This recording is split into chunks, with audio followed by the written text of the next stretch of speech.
Salut tout le monde, j'espère que vous allez bien. Aujourd'hui, je vous propose donc la suite d'un sujet de centrale sur les inégalités de Bernstein. On a déjà fait une première partie sur cette inégalité dans le contexte des polynômes.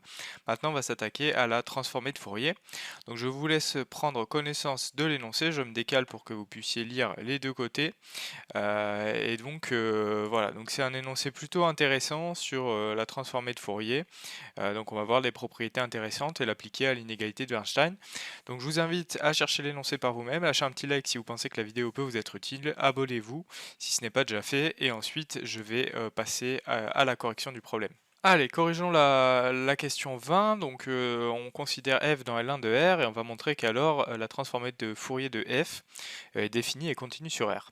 Donc, pour ça, on va devoir utiliser des théorèmes sur les intégrales à paramètres.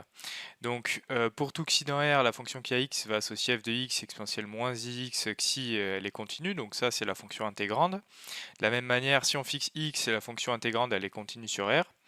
Et en ce qui concerne la domination, bah, on remarque quoi? On remarque que si en valeur absolue, donc l'intégrande est inférieure ou égale à la valeur absolue de f de x.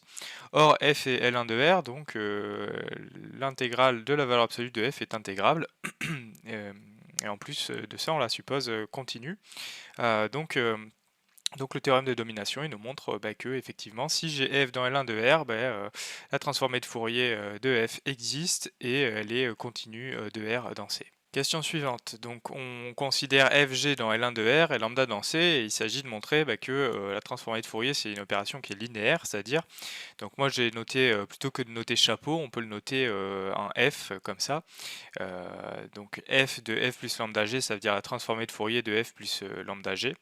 Donc il faut montrer que cette transformée de Fourier, ben, c'est la transformée de Fourier de f plus lambda, celle de g. Donc voilà, c'est ce que je note avec des petits chapeaux sinon. Donc pour cela, il va falloir montrer cette égalité en prenant un certain xi dans R et montrer que la transformée de Fourier évaluée en xi, en fait il faut montrer l'égalité évaluée en xi. Donc allez, allons-y, donc on regarde la transformée de Fourier de f plus lambda g évaluée en xi. Par définition de f, ça donne ça. Donc ensuite, en évaluant la fonction f plus lambda g en x, on obtient ça. Et ensuite, on va développer, puis utiliser la linéarité de l'intégrale et sortir donc le lambda et séparer l'intégrale en deux. Et donc ça, on remarque que ça fait effectivement la transformée de Fourier de f évaluée en xi plus lambda, celle de g évaluée en xi. Donc ça montre bien la linéarité de f. Et par ailleurs, vu qu'on doit montrer la continuité, il va falloir montrer qu'il existe un certain k qui ne dépend pas de la fonction, tel que pour tout f, dans L1 de R, la transformée de Fourier, la norme infinie de la transformée de Fourier de f est inférieure ou égale à k fois celle, la norme de f, la norme 1 de f. Donc allons-y, on se donne f dans L1 de R. Pour xi dans R, qu'est-ce qu'on a en valeur absolue? F, la transformée de Fourier évaluée en xi, ça donne la valeur absolue de cette intégrale. Et ensuite, on utilise l'inégalité triangulaire pour faire rentrer les modules à l'intérieur de l'intégrale, pour faire sauter le exponentiel moins ix xi. Euh, et donc au final, on récupère la norme 1 de f, et donc on voit bien que si on passe au sup, bah, c'est gagné. La constante k égale 1 convient et elle est indépendante de la fonction. Donc la transformée de Fourier, c'est bien une application linéaire continue de l'espace vectoriel normé L1 de R muni de la norme 1 dans L infini de R muni de la norme infinie. Alors question 22, on va prendre f dans L1 de R, lambda dans R plus étoile, j'ai une fonction de R dans C qui est définie donc par une espèce d'homothétie. G de x égale f de lambda x. Donc il faut montrer que G appartient à L1 de R et obtenir une expression de G, de la transformée de Fourier de G. Donc on prend A dans R plus étoile et on fait un changement de variable qui est licite puisque C1 est bijectif. On fait évidemment le changement de variable vers U égale lambda x, on va dire, même si je ne l'ai pas explicité ici. Donc on obtient ce changement de variable, là en posant t égale lambda x. L'intégrale va, attention, il ne faut pas oublier de changer les bornes, de moins lambda a à lambda a de f de t, donc il ne faut pas oublier de changer aussi le dx en 1 sur lambda dt. Et donc on obtient cette relation-là entre g et f. Or, le membre de droite, cette limite, si on fait tendre a vers plus infini, cette intégrale-là, avec les limites, est finie, puisque f est intégrable sur R, donc il en est le même pour l'intégrale à gauche. Ça montre que la fonction kx va associer lambda x, eh bien, elle est L1, elle est L1. La transformée de Fourier de G existe, d'après une question précédente, et pour tout xi dans R, on a quoi? On a G chapeau de xi, qui est égal donc par définition à ça, et ensuite je remplace G de x par f lambda de x, et on pose alors le changement de variable t égale lambda x, qui est un changement de variable toujours C1 bijectif, qui est affine, donc C1 bijectif. Encore une fois, on refait le même changement de variable, et on obtient ce changement de variable là. On peut sortir le 1 sur lambda par linéarité, et il faut reconnaître ici que c'est la transformée de Fourier de f évaluée en xi sur lambda. Donc attention, lambda doit être non nul en l'occurrence, et donc on obtient un lien entre la transformée de Fourier de g et celle de f. Donc voilà pour cette question. Question 23, donc on prend f dans L1, g dans L infini. Et donc la fonction qui a x fixé, donc qui a t va associer f de t, g de x moins t, elle est continue. Et par ailleurs, en valeur absolue, f de t, g de x moins t, c'est inférieur ou égal à la norme infinie de g fois la valeur absolue de f. Or, le membre de droite, il est intégrable. Pourquoi? Parce que f, elle est L1, donc l'intégrale de f de t dt converge.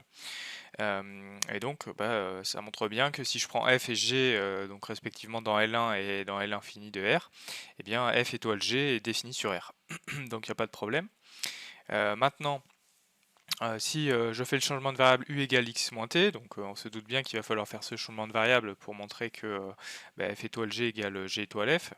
Ça montre le résultat que l'on veut, ainsi que la convergence de g étoile f qui est garantie par ce changement de variable. Donc ce que je dis, c'est que f étoile g de x, c'est ça par définition, et je fais le changement de variable u égale x moins t. Donc attention, il y a un moins qui apparaît dans l'élément différentiel ici, mais qui va se compenser parce que les bornes ont changé de sens.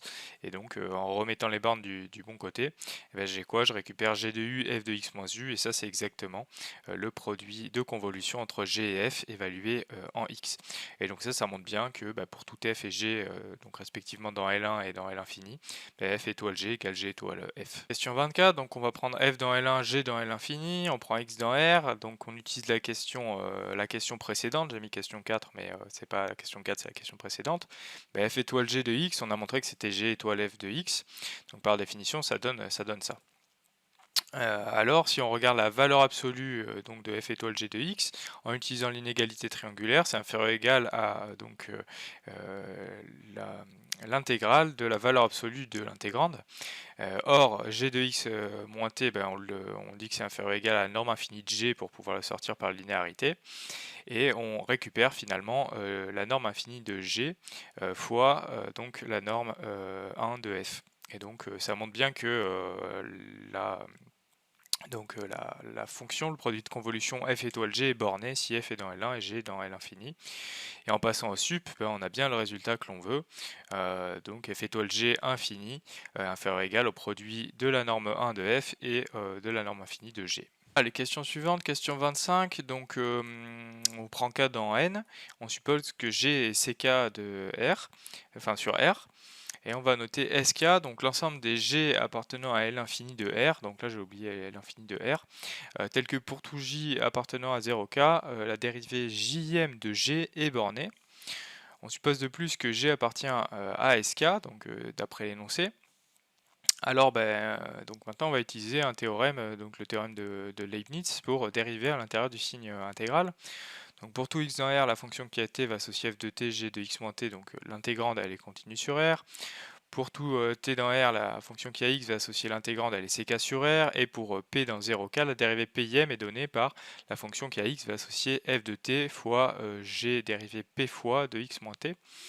Et pour tout x dans R, pour tout p dans 0k, pas 0p, cette fonction-là, elle est continue intégrable sur R, et en particulier, donc on a donc la valeur absolue de f de t fois la dérivée pim de g évaluant x moins t, c'est inférieur ou égal à la norme infinie de la dérivée pim de g, donc on fait sortir ça, fois la valeur absolue de f de t. Le membre de droite il est toujours intégrable, pourquoi? Parce que f elle est L1, L1 de R, donc l'intégrale de la valeur absolue de f converge. Donc la formule de Leibniz, elle montre que on peut, donc ça par définition c'est ça, f étoile g dérivée k fois par rapport à x, c'est la dérivée km par rapport à x de cette intégrale là, et la formule de Leibniz, elle montre qu'on peut rentrer la dérivée à l'intérieur de l'intégrale pour obtenir finalement le résultat voulu, à savoir que en fait la dérivée km du produit de convolution entre f et g, eh bien c'est f fois, le produit de convolution entre f et la dérivée km de g. Question 26, donc on suppose que f est L1 et g est à la fois L infini et L1, et que f étoile g est aussi L1. Donc pour xi dans R, la transformée de Fourier du produit de convolution entre f étoile entre f et g évalué en xi, ça donne quoi? Ça donne ça par définition de la transformée de Fourier. Maintenant, on développe le produit de convolution, ça donne une intégrale double. Ensuite, on peut rentrer ce qui ne dépend pas de t à l'intérieur de la première intégrale. Ensuite, on utilise le lemme qui va permettre de permuter une partie de les deux intégrales. Et ensuite, on va poser le changement de variable u égale x moins t dans la deuxième intégrale afin de récupérer du coup g de u comme voulu. Et donc au final, qu'est-ce qu'on récupère? On va récupérer ensuite, en faisant sortir donc ce qui ne dépend pas de t dans la première intégrale, on a f étoile g de xi qui vaut donc l'intégrale la plus à l'intérieur de ça, mais surtout ce qu'on reconnaît, c'est que on a l'intégrale entre moins l'infini et plus infini de g de u exponentielle moins iu xi du, qui est exactement la transformée de Fourier de g. Donc on peut le sortir par linéarité et reconnaître ensuite que dans l'intégrale la plus à l'intérieur, on va avoir donc f de t exponentielle moins i t xi, qui est exactement la transformée de Fourier de f. Donc au final, la transformée de Fourier, elle a des propriétés algébriques intéressantes, c'est qu'elle transforme la transformée de Fourier du produit de convolution, ça donne le produit simple des transformées de Fourier, donc voilà, c'est un résultat intéressant. Poursuivons avec la question 27, donc on va montrer pour tout cas dans N la propriété par récurrence, qu'il existe un certain pk, tel que pour tout t dans R plus étoile, la dérivée km de phi évaluée en t, ça donne pk, donc un certain polynôme pk évalué en 1 sur t, fois exponentielle de moins 1 sur t. Donc allons-y. Pour l'initialisation, si k égale 0, le résultat il est trivial. Si k égale 1, phi elle est dérivable sur R plus étoile. Donc pour tout t dans R plus étoile, phi prime de t ça fait 1 sur t carré exponentielle moins 1 sur t. Donc on voit qu'on peut poser P1 de x qui vaut x carré, de sorte que P1 de 1 sur t ça va faire 1 sur t carré comme on veut. Maintenant l'hérédité, on suppose qu'il existe un certain rang k et tel que le résultat soit vrai. On va montrer qu'il est alors vrai au rang k plus 1. Donc, par hypothèse de récurrence, la dérivée km de phi elle est de cette forme-là. Donc ça montre que la dérivée km de phi elle est dérivable, et pour tout t dans R plus étoile, la dérivée k plus unième de phi, ça va être donc la dérivée de pk de 1 sur t fois exponentielle de moins 1 sur t, plus pk de 1 sur t fois la dérivée d'exponentielle moins 1 sur t. Donc si on dérive ça, ça va faire sortir un moins 1 sur t carré, fois la dérivée pk' de 1 sur t, exponentielle moins 1 sur t, plus cette fois-ci pk de 1 sur t n'est pas dérivé, et on dérive ici l'exponentielle de moins 1 sur t, ça fait sortir un 1 sur t carré, exponentielle de moins 1 sur t.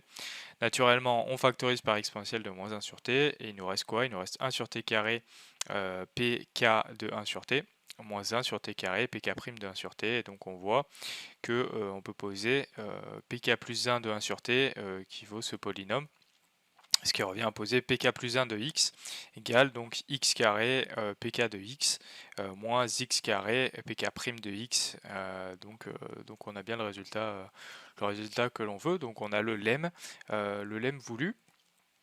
Et on remarque que la dérivée km phi elle est continue sur r- étoile et sur r plus étoile.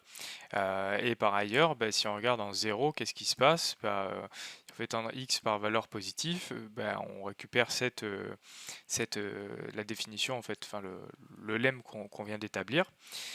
Et donc en fait, regarder la limite pour x tend vers 0 de pk de 1 sur t exponentielle moins 1 sur t, ça revient à regarder la limite pour x tend vers plus l'infini de pk de x exponentielle moins x. Donc la limite pour x tend vers plus l'infini entre une exponentielle décroissante, le produit d'une exponentielle décroissante et un polynôme, c'est l'exponentielle décroissante qui l'emporte au voisinage de plus l'infini. Donc cette limite-là, c'est 0, et ça tombe bien parce que c'est aussi la limite de la dérivée km de phi évaluée en x pour x qui tend vers 0, mais par valeur négative cette fois-ci. Donc on a une continuité sur r- étoile, sur r plus étoile, et en 0, la limite à gauche et la limite à droite sont égales. Donc on a bien la continuité sur R tout entier pour toutes les dérivées de phi. Donc phi elle est bien C infini de R. Allez, donc 28e question, on constate que psi de t égale à 0 si et seulement si phi de 1 moins t carré vaut 0. Donc ça c'est vrai d'après la définition de phi, c'est vrai si et seulement si moins t carré moins 1 est négatif, donc si et seulement si t carré est plus grand que 1, c'est-à-dire si t n'appartient pas à moins 1 ouvert. Donc ça montre que pour tout t dans R, on a effectivement psi de t égale phi de 1 moins t carré. Donc on pose alors f, la fonction qui est à t va associer 1 moins t carré. Donc par construction, psi c'est bien phi rond f, et c'est une composée de fonctions qui sont toutes les deux indéfiniment continues sur R, donc il en est le même pour psi qui est la composée de phi et f. Donc psi elle est bien c infini de R dans R. Allez, question 29, donc on considère θ l'unique primitif de psi qui s'annule en 0, donc par définition θ' égale psi avec θ de 0 qui vaut 0. Donc c'est la primitive d'une fonction qui est indéfiniment continue, donc elle est elle-même indéfiniment continue, θ est bien c infini de R dans R. Par construction, la dérivée de θ elle est nulle sur les intervalles moins infini, moins 1 et 1 plus infini, donc θ elle est constante sur chacun de ces intervalles. Mais attention, les constantes ne sont pas nécessairement égales. Donc θ elle est constante sur moins infini, moins 1 et sur 1 plus infini. Donc on va utiliser le théorème fondamental de l'analyse. θ de x, vu que θ elle est c infini, donc en particulier elle est c1, donc c'est l'intégrale de 0 à x de θ' de t dt. Et en reconnaissant que θ' c'est psi, c'est bien l'intégrale de 0 à x de psi de t dt. Mais alors, θ de moins 1, donc d'après l'énoncé on l'appelle a, c'est l'intégrale entre 0 et moins 1 d'exponentielle de 1 sur t carré moins 1 dt. Et donc ensuite en permutant les deux les deux bornes de l'intégrale, on a que c'est moins donc l'intégrale de moins 1 à 0 d'exponentielle 1 sur t carré moins 1 dt. Et θ de 1 c'est b, qui vaut donc l'intégrale de 0 à 1 d'exponentielle 1 sur t carré moins 1, et j'ai oublié dt. La fonction qui est à t va associer exponentielle de 1 sur t carré moins 1, elle est continue positive et non nulle. Donc à chaque fois les intégrales elles sont positives. Sauf qu'ici il y a un moins, donc θ de moins 1 il est négatif strictement, b il est strictement positif, donc manifestement a est différent de b puisque a est négatif, b est positif, donc a et b ne peuvent pas être égales. Allez, donc on est parti pour la question 30, donc je l'ai rédigé pour que vous compreniez vraiment ce qu'on essaie de faire. Donc H1, on va poser H1 et H2 deux fonctions qui nous sont en fait dont l'idée nous est soufflée par le fait qu'on essaie de créer des fonctions qui sont égales à 1 sur certains intervalles. On a vu que a et b n'étaient c'était pas des constantes qui étaient égales, donc naturellement, pour normaliser les fonctions, on a envie de diviser par b moins a ou par a moins b. Donc c'est une bonne idée de créer des fonctions qu'on va diviser par a moins b. Et en l'occurrence, on a vu que θ était constante sur certains intervalles, donc si on retranche A ou B, on va pouvoir peut-être récupérer A moins B sur A moins B ou des choses de cet ordre-là. Donc voilà pourquoi est-ce qu'on pose H1 qui vaut θ moins A sur B moins A et H2 qui vaut θ moins B sur A moins B. Par construction, H1 vaut 1 sur 1 plus infini, H2 vaut 1 sur moins l'infini moins 1. Et c'est bien, mais nous on aimerait décaler ces segments de droite donc, qui valent 1 euh, dans, dans moins 1 en fait, hein, c'est ce qu'on aimerait faire. Donc pour cela, on remarque qu'en fait, si x est inférieur ou égal à moins 2, eh bien, 2x plus 3 est inférieur ou égal à moins 1. Et dans ce cas-là, h1 de 2x plus 3 vaut 0, puisqu'on est plus petit que moins 1 dans ce cas-là. Et maintenant, si x est supérieur ou égal à moins 1, 2x plus 3 est supérieur à 1. Et donc, dans ce cas-là, h1 de 2x plus 3 vaut 1, puisqu'on est au-dessus de 1. Donc ça nous conduit à poser h1 tilde, la fonction qui a x va associer h1 de 2x plus 3. Donc là, on a bien décalé h1 comme on voulait. De la même manière, on va constater que si x est supérieur ou égal à 2, 2x moins 3 va être supérieur ou égal à 1. Et donc h2 de 2x moins 3 égale 0. Et de la même manière, si c'est plus petit que moins 1, ça vaut 1. Donc on va poser h2 tilde, la fonction qui a x va associer h2 de 2x moins 3. Finalement, on va poser ρ comme le produit entre h1 tilde et h2 tilde. Par construction, ρ elle est C infini, puisque produit de fonctions qui sont toutes les deux C infini. Pourquoi H1 tilde est C infini parce que c'est donc une composition de deux fonctions C infini. La même chose pour H2. Et on a le produit de deux fonctions C infini qui reste C infini. Et par construction, ρ elle vaut 1 sur moins 1, 1. Et 0 partout sur R privé de moins de 2. Donc c'est parfait. On a construit exactement la fonction ρ comme on voulait. Elle est bien C infini. Elle vaut 1 sur moins 1, 1. Et elle est nulle partout en dehors de moins de 2. Question 31, donc on va montrer que R elle est C1 de R dans C, donc R c'est une intégrale à paramètres, donc on cherche à lui appliquer la formule de Leibniz encore une fois. Donc on réutilise encore une fois les mêmes arguments classiques. On peut dériver l'intégrante par rapport à x, ça donne i xi exponentielle ix xi rho xi. Donc cette dérivée elle est continue et maintenant on va vérifier l'hypothèse de domination. Donc, je prends x dans R, xi dans moins de 2 et donc la valeur absolue de i xi exponentielle i xi rho xi c'est inférieur ou égal à 2 fois donc la norme infinie de ρ. Pourquoi cela En fait, le i en valeur absolue, ça va sauter. Xi, il est inférieur ou égal à moins de 2, donc voilà. I exponentielle i xi en valeur absolue, c'est la même chose, ça va sauter. Et la valeur absolue de ρ xi, c'est inférieur ou égal à la norme infinie de ρ sur moins de 2. Le membre de droite il est intégrable sur le segment moins de 2. Donc on peut utiliser la formule de Leibniz qui nous montre que R elle est C1 de R dans C et que on peut dériver à l'intérieur du signe intégral.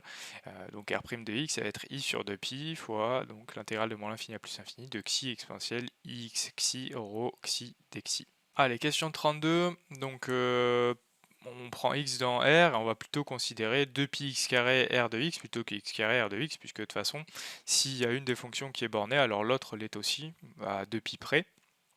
Donc par définition, ρ elle est non nulle sur moins de 2. Donc, donc R de x, en fait, elle est son support. Le support étant l'ensemble des fonctions. Donc l'intervalle sur lequel une fonction est non nulle. Donc le support de R, il est sur moins de 2, donc l'intégrale, elle est sur moins de 2. Donc on va ensuite procéder à une intégration par partie pour dériver ρ, dont on a montré en question 29 qu'elle était C infini sur moins de 2. Et donc naturellement, si on dérive ρ, eh bien, on va primitiver la fonction qui est active associée exponentielle ixi. Donc une primitive, c'est quoi? C'est la fonction qui est active associée 1 sur xi. ix, pardon, exponentielle ix xi. Donc cette fonction, elle est effectivement C1 sur moins de 2. Et donc allons-y, donc on intègre par partie. Donc ici, donc le x carré il va se retrouver un peu partout. Là on a le produit des primitives, donc 1 sur ixi exponentielle ixi fois rho de xi, pris entre 2 et moins 2. Mais ça va pas poser de problème, puisque de toute façon rho elle vaut 0 en 2 et moins 2. Donc le crochet il va dégager. Et surtout, il va nous rester une deuxième intégrale. Donc au final, il va rester, les x vont se simplifier, il va rester moins ix fois l'intégrale de moins 2 à 2 d'exponentielle, ix xi rho prime de xi dxi. Donc on a fait apparaître un rho prime, soit. On va de nouveau intégrer par partie parce qu'on a vu que le x carré ici il s'était transformé en x fois une intégrale, donc normalement on devrait de nouveau faire tomber le x. Euh, donc, euh, donc on intègre par partie cette intégrale, donc en faisant exactement la même chose. Et au final, toujours le crochet vaut 0 parce que ρ' elle vaut donc en moins 2 et en 2 ça vaut 0 par construction, et donc il va rester au final juste l'intégrale de moins 2 à 2 de exponentielle ixi rho seconde de xi dxi. Donc super, on a montré cette égalité là, donc on y est presque. Maintenant on utilise l'inégalité triangulaire. En valeur absolue x carré r de x c'est inférieur ou égal à 1 sur 2pi fois cette intégrale là. Et ça, rho prime de xi c'est inférieur ou égal à la norme infinie, rho seconde de xi c'est inférieur ou égal à la norme infinie de rho seconde sur moins de 2, donc on peut sortir par linéarité, et il reste une intégrale entre 2 et moins 2, donc c'est pour ça que ça fait sortir un 4. Et au final, on a récupéré donc un majorant qui est de norme infinie de rho seconde sur pi. Et donc ça montre bien que la fonction qui a x va associer x carré r de x, eh bien elle est bornée sur r. Donc on poursuit, r est continue sur r, donc les seuls problèmes qui peuvent se poser se situent au voisinage de plus ou moins l'infini. Notons m un majorant de la fonction qui a x associé x carré r de x. On a vu que cette fonction-là elle est bornée, en valeur absolue, r de x est inférieur ou égal à m sur x carré. Le membre de droite est intégrable par comparaison aux intégrales de Riemann, et donc r est intégrable sur r. Et par ailleurs, par définition de r, eh bien r de x c'est l'intégrale, donc 1 sur 2pi fois l'intégrale exponentielle ixi rho de xi dxi. En pratiquant le même genre de majoration qu'on a obtenu précédemment, la valeur absolue de r de x est inférieure ou égale à 1 sur 2pi fois 4 fois la norme infinie de rho sur moins de 2, et donc ça montre que r elle est bornée sur r. Donc on est parti pour la question 33, donc on prend lambda dans r plus étoile, on admet que le produit de convolution entre f et r lambda est intégrable, et donc il en est de même pour lambda f étoile r lambda. Donc cette hypothèse elle va nous permettre d'utiliser le théorème d'inversion de Fourier. Pour cela, il va nous falloir montrer que la transformée de Fourier de f c'est égal à la transformée de Fourier donc du produit de convolution entre lambda f et r lambda pour pouvoir en déduire le résultat que l'on veut. Donc pour cela, on va commencer par développer le membre de droite qui est donc ça c'est quelque chose qu'on fait en général en maths. Quand on doit montrer qu'un truc est égal à un autre, on développe le plus compliqué, on espère que ça va simplifier. En l'occurrence, c'est le cas, puisqu'on a la transformée de Fourier d'un produit de convolution. On se rappelle en question 26 que la transformée de Fourier du produit de convolution, c'est le produit simple des transformées de Fourier. Donc ça nous permet de transformer ça en ça. Et ensuite, par linéarité de la transformée de Fourier, la transformée de Fourier de lambda f, c'est lambda fois la transformée de Fourier de f. Donc on est pas mal avancé. Maintenant, si on prend xi dans R, eh bien on a montré que ça c'était égal à lambda fois la transformée de Fourier de f évaluée en xi fois la transformée de Fourier de R lambda évaluée en xi. Et donc ensuite, la transformée de Fourier de R lambda évaluée en xi, on peut l'exprimer en fonction de la transformée de Fourier de R tout simplement. Donc les lambdas en fait ils vont se simplifier, donc c'est ce résultat on l'a établi en question 22, les lambdas vont se simplifier, il va juste rester f, donc la transformée de Fourier de f et celle de R. Or, il faut reconnaître que la R, en fait, c'est plus ou moins en fait, la transformée de Fourier inverse de ρ. Donc, si je reprends la transformée de Fourier de R, je vais retomber sur ρ. Donc, conclusion. En plus de ça, on a supposé que R, elle est L1 de R. Donc, si on utilise le second résultat d'inversion de la transformée de Fourier, avec A égale R et alpha égale ρ, et on a ρ qui vaut R chapeau. Donc, ρ, c'est égal à la transformée de Fourier de R. Or, si xi est plus grand que lambda, donc on a supposé par hypothèse que la transformée de Fourier de f elle est nulle en dehors de moins lambda lambda. Donc dans ce cas-là, f chapeau de xi vaut 0. Et si xi cette fois-ci est inférieur ou égal à lambda, xi sur lambda il est plus petit que 1. Et donc ρ de xi sur lambda vaut 1. Donc conclusion, on a bien montré que la transformée de Fourier de lambda f étoile r lambda, c'était bien égal à la transformée de Fourier de f. Donc on peut utiliser le résultat d'inversion de Fourier et en fait barrer les chapeaux ici et obtenir que lambda f étoile r lambda vaut f, et donc ça nous donne le résultat que l'on voulait. Allez, question 34, donc on va supposer que f elle est L infini de R, donc on va pouvoir enfin conclure. La question précédente, elle nous permet d'obtenir que f c'est lambda f étoile r lambda. Il a été montré que R elle était intégrable et bornée sur R, et il est admis qu'il en est de même pour R'. Par suite, on peut utiliser la question 25 pour dériver le produit de convolution lambda f étoile r lambda. Donc vous vous rappelez, on a établi la dérivée kème d'un produit de convolution. On a établi un résultat le concernant, et donc si on prend k égale 1, on peut juste simplement dériver un produit de convolution. Donc on obtient quoi? On obtient f' c'est lambda f étoile r lambda prime. Et on utilise la question 24 pour évaluer la norme infinie de f. Pardon. La norme infinie de f', c'est par définition c'est cette norme infinie là qui est inférieure ou égale à donc la norme infinie de f fois donc la norme 1 de r lambda prime. Et donc par ailleurs on peut exprimer cette norme là, on va essayer de l'exprimer en fonction de celle de r lambda R', pardon. Donc en fait, il nous suffit juste de faire le changement de variable u égale lambda x pour se rendre compte qu'en fait, eh bien, les deux sont égales. Et donc on peut poser C égale donc la norme 1 de R' pour obtenir l'inégalité de Bernstein comme voulu. Voilà, donc c'est fini pour ce problème. Donc c'est quelque chose de vraiment intéressant, puisque vous vous doutez que la transformée de Fourier c'est un outil central, que ce soit en physique ou en mathématiques abstraites, en analyse. Donc c'est ce que vous allez voir manifestement dans vos années d'école d'ingénieur. Donc ça me paraît logique de savoir le traiter quand on est en prépa. Donc voilà, c'est un résultat qui est intéressant, et en plus de ça, on peut établir donc l'inégalité de Bernstein en jouant avec les normes infinies et les normes 1. Donc voilà, c'est vraiment quelque chose qu'il faut savoir faire. En tout cas, j'espère que tu auras appris des choses. N'hésite pas à t'abonner, à liker, à mettre la cloche. J'espère te retrouver sur une prochaine vidéo de maths. Salut!